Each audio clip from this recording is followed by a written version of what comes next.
श्री गणेशाय नमः। देवियों और सज्जनों, कभी कभी ऐसा होता है कि जैसे मान लीजिए आपको कुछ कार्य करना हो या गाड़ी लेनी हो, यात्रा करना हो या कुछ हो, और आपके पास यदि समय नहीं है या आप कहीं जाना नहीं चाहते हैं या आपको समय से कोई मिला नहीं मुहूर्त बताने के लिए, तो मैं एक मोटा मोटा मुहूर्त आपको बताने का प्रयास कर रहा हूं कि किस दिन कौन सा कार्य करना चाहिए। अगर इसको ध्यान रखें, करें। मुहूर्त का मतलब होता है अच्छा समय या ऑस्पिशियस टाइम। मुहूर्त हमेशा कल्याणकारी होता है, लाभप्रद होता है, इसीलिए मुहूर्त की आवश्यकता पड़ती है। मुहूर्त जो है वो हूर्छा कौटिल्य धातुषु बना हुआ है, जिसमें मुट का आगम हुआ है, ता प्रत्यय हुआ है, जिसका मतलब होता है अत्यंत टेढ़ा मेढ़ा या कुटिल समय। जो ऑस्पिशियस टाइम है वो आपके लिए मुहूर्त का ये मतलब होता है। रविवार को कौन कौन से कार्य करने चाहिए ये मैं आपको पहले बताऊं। राज्याभिषेकोत्सव यान सेवा, गोवन्य मंत्रो सद शस्त्र कर्म, स्वर्ण ताम्रौ ऋक चर्मकाष्ठ, संग्राम पण्यादिरभौ विदध्यात्। अर्थात राज्याभिषेक कर्म। राज्याभिषेक कर्म मतलब जैसे चुनाव जीतने के बाद कोई शपथ ग्रहण समारोह हो या बड़े अधिकारियों का पद ग्रहण हो, कहीं पर चार्ज ले रहे हों, या किसी मठ मंदिर इत्यादि के जो महंत होते हैं उनकी जो महंती होती है, गद्दी जो उन्हें प्राप्त होती है, यह सब राज्याभिषेक के अंतर्गत आता है।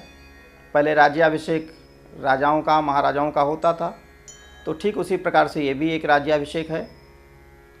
उत्सव कर्म, गीतवाद आदि जो है वो कर्म कर सकते हैं, और नई सवारी का प्रयोग कर सकते हैं उस दिन से। वायुयान, हवाई जहाज़ की यात्रा पहली बार करनी हो तो उसको कर सकते हैं, करना चाहिए। यात्रा करनी हो, यात्रा किया जा सकता है। नौकरी ज्वाइन करनी हो, नौकरी ज्वाइन कर सकते हैं। गाय बैल आदि पशुओं का क्रय विक्रय कर सकते हैं। डेयरी खोल सकते हैं इस दिन। अग्नि संबंधी कार्य जैसे हवन करना है, ये कार्य किया जा सकता है। मंत्र का उपदेश किया जा सकता है, जैसे एक दीक्षा गुरु जो होते हैं, जो आपको किसी मंत्र विशेष परमात्मा को, आत्मा को परमात्मा से मिलाने के लिए जो एक मंत्र दीक्षा होती है, ऐसा मंत्र का उपदेश हो सकता है। मंत्र दीक्षा ले सकते हैं। कथा, किसी प्रकार की कथा हो, उसको सुनने का मुहूर्त रविवार को प्रारंभ किया जा सकता है। कथा सुनाई जा सकती है रविवार को। औषधि का निर्माण, प्राचीन काल में आयुर्वेद के अनुसार जो औषधियाँ बनती थीं वो मुहूर्तों के आधार पर बनती थीं, जिससे वो कल्याणकारी होती थी, ज़्यादा लाभप्रद होती थी। तो औषधि का निर्माण और औषधि का सेवन। औषधि का सेवन मतलब ये होता है जैसे कोई अचानक बीमार हो गया है तो औषधि के सेवन के लिए उतना दिन इंतजार तो नहीं करेगा।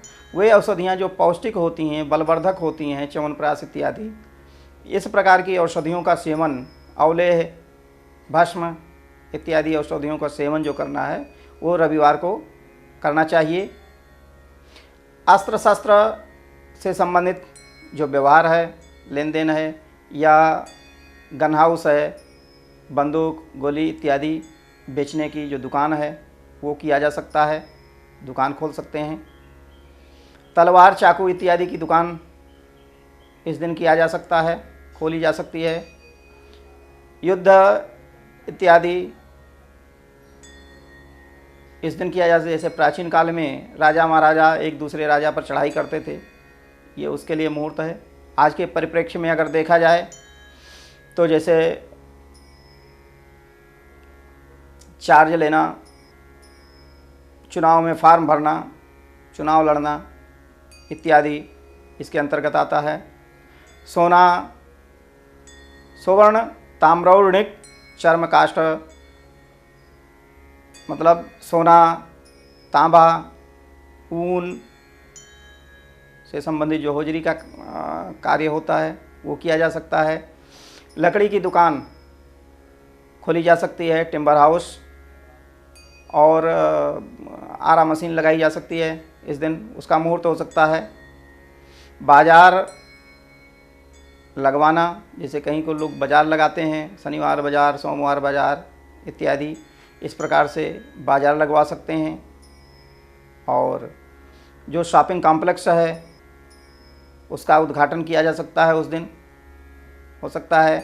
व्यापार संबंधी समस्त कार्य किए जा सकते हैं।